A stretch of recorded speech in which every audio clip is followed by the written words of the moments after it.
Obec Soblahov už dlhšiu dobu riešila problém s neexistujúcimi priestormi pre rozvoj kultúrnych aktivít, nakoľko nemá žiadny kultúrny dom. V septembri 2008 podala spoločný projekt z programu cezhraničnej spolupráce Slovenskej a Českej republiky na obdobie rokov 2007 až 2013 pod názvom Galéria na Povale. Stavebné práce začali v roku 2010 budovaním hasičskej zbrojnice a samotnej galérie s vyhliadkovou väžou. Ukončené boli koncom roka 2011. Slávnostné otvorenie galérie na Povale v Soblahove sa uskutoční dňa 23. marca 2012 o 16. hodine. Súčasťou otvorenia bude i vernisáž prvej výstavy fotografií od miestneho fotografa Štefana Kačenu, na ktorú vás srdečne pozývame.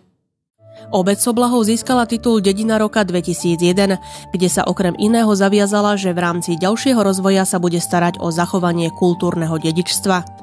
Obec už dlhšiu dobu riešila problém s neexistujúcimi priestormi, nakoľko nemá žiadny kultúrny dom či iné zázemie pre rozvoj kultúrnych aktivít.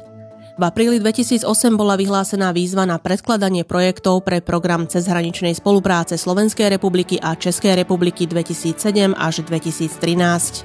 V septembri 2008 podala obec Soblahov spoločný projekt pod názvom Galéria na Povale. V projekte vystupuje Soblahov ako vedúci partner a obec Buchlovice ako hlavný cezhraničný partner. Vo vytvorenej galérii vzniknú priestory, v ktorých sa budú konať výstavy, v ďalších priestoroch bude knižnica, informačné centrum, sklady pre exponáty, kuchynka a sociálne zariadenie. Dohodu o spolupráci na projekte podpísali starostovia oboch obcí inžinier Jiří Černý a inžinierka Eva Ďuďáková. Stavebné práce začali v roku 2010 budovaním hasičskej zbrojnice a galérie na Povale s vyhliadkovou väžou.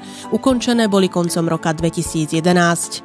Slávnostné otvorenie galérie na Povale v Soblahove sa uskutoční 23. marca 2012.